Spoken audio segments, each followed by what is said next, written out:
The reed is probably the single most important part of your saxophone. If the reed doesn't work well, nothing will. So take very good care of your reeds. Let's talk about a couple of things to do with reeds. The first is, before you put the reed on your mouthpiece to play, always make sure that you get it wet beforehand.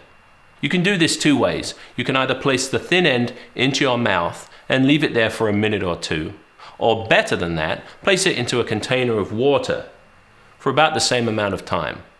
It's a good idea to do this as you assemble the saxophone.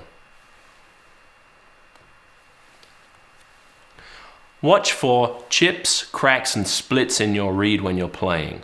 If any of these happen and you notice them, discard the reed and put a new reed on.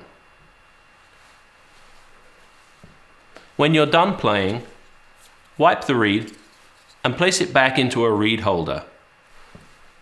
You probably had a reed holder when you bought the reed that looks something like this. These work fine. However, it's a good idea to buy a larger reed holder, something like this. The advantages of this are that it allows you to keep more reeds in one place. These reed holders are useful for protecting the reed and for allowing it to dry properly in between playing. Another advantage of this is that it allows you to rotate your reeds. In other words, you can play on reed A one day and reed B the next, rather than playing on one reed for weeks and weeks.